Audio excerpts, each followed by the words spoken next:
Was it just me, or was that the quickest, easiest birth ever, right? We actually asked the actor who plays Rafiki in The Lion King to come and, like announce the arrival. But apparently Broadway actors don't work Mondays.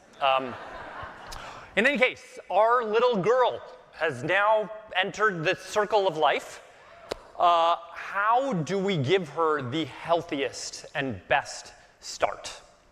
Those first few months, we're figuring a lot of things out, right? How to sleep longer than 2 hours at a time, what exactly tummy time is, whether that was a smile or just gas, and all of that is for the baby, by the way.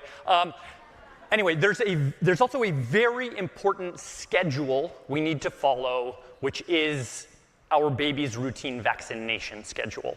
The best, most common way to do that is through primary health care. I'm honored to be joined by a leader who understands the importance of both vaccinations and primary health care, Indonesian Minister of Health, Budi Gunadi Sadikin. Oh, over here, yeah.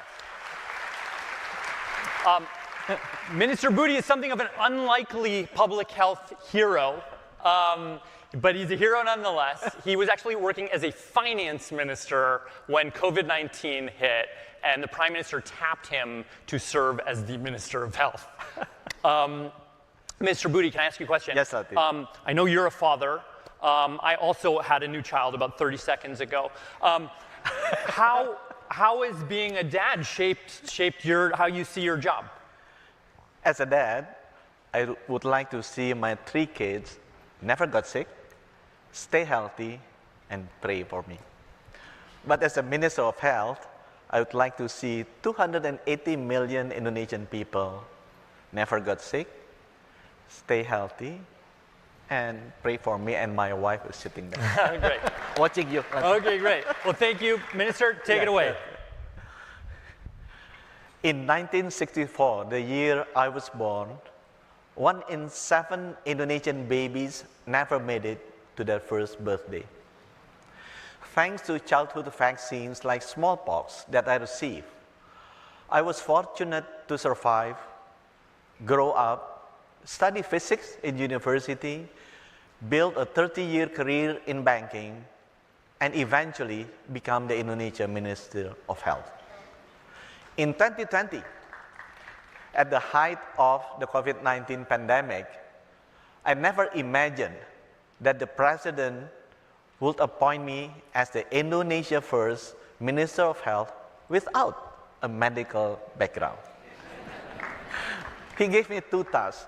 First is to roll out COVID-19 vaccine as quickly as possible, and second, to carry out the largest reform in our health system history.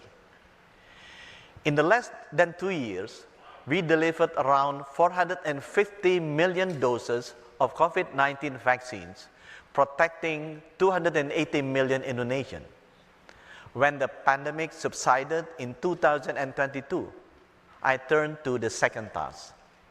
I realized that my responsibility was not only to steer us through the crisis, but to build a national health system strong enough to protect every child, every family, every citizen long after the crisis ended.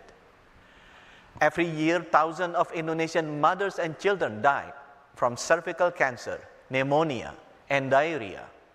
That is why, right after the pandemic, in 2022, we added HPV, PCV, and rotavirus to our national immunization programs.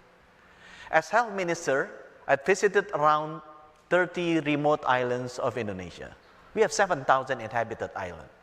And I've seen how childbirth often means life or death. Without access to ultrasound, many mothers are unaware of their pregnancy. Complications go undetected. Referrals are delayed, and lives are lost. We only have 2,200 ultrasound at 10,000 primary healthcare units that deliver 4.8 million babies every year. You know, I need to train the doctors and distribute this ultrasound in 2 years. I also noticed that people with chronic diseases such as kidney, stroke, heart disease, and cancer reach the hospital when the condition is at the late stage, when treatment is limited and costly.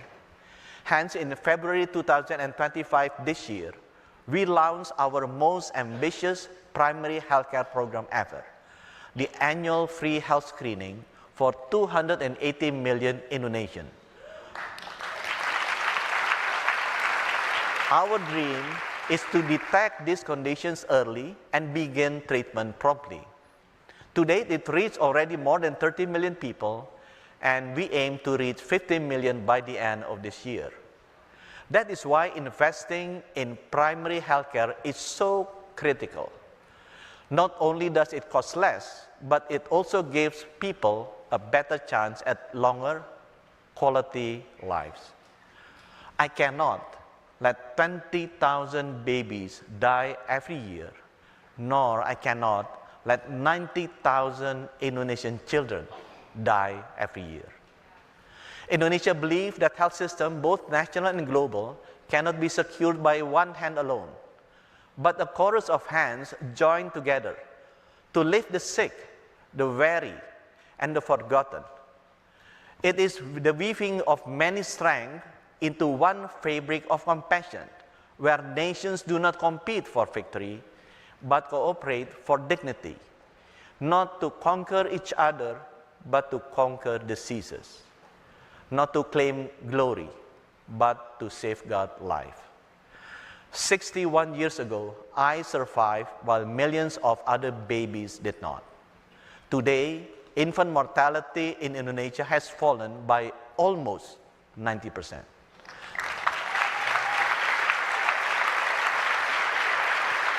Thank you. But I will assure you that almost is never enough. Let us ensure that survival is no longer left to chance, but a promise that every child deserves a healthy start, a strong foundation, and a chance to thrive. Thank you.